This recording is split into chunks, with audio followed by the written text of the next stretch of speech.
మీరు డబ్బు సంపాదించలేదని ఎప్పుడైనా బాధపడ్డారా? చూడు బాబు, ఈ ప్రపంచంలో రెండే రెండు విషాదాలున్నాయి. ఒకటి డబ్బు లేకపోవడం, రెండు డబ్బు ఉండటం. డబ్బు ఉన్నా లేకపోయినా మనిషికి బాధ కామన్. అతను చెప్పిన దాంట్లో తప్పే ఉందానా? పాన్ షాప్ వాడితో బతుకు కదా, కొబ్బరి మండలం అమ్ముకున్నోడితో బతుకు కదా, మెకానిక్ షెడ్ వాడితో బతుకు కదా, డ్రైవర్ తో బతుకు కదా. నీలాంటి లెక్చరర్లు, డాక్టర్లు, ఇంజనీర్లు బతుకులా? సాఫ్ట్వేర్ ఇంజనీర్, డాక్టర్, మీలాగా లెక్చరర్ అయ్యి అంత తెలివితేటలు నాకు లే.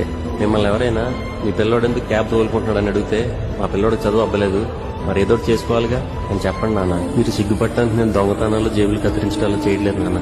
నిన్న పేపర్లో న్యూస్ చూశాను. ఈ పిల్లలు ఎలా ఉండాలని ఆశిస్తున్నారని పేరెంట్స్ ని క్వశ్చన్ అడిగితే 78% మంది కెనడాలో, 70% మంది యూకేలో ఆనందంగా ఉండాలని అన్నారంట.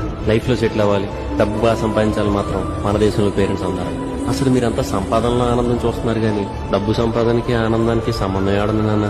ఆనందం డబ్బు సంపాదించడంలో లేదు నాన్న, మనకు నచ్చిన పని చేయడంలో ఉంది.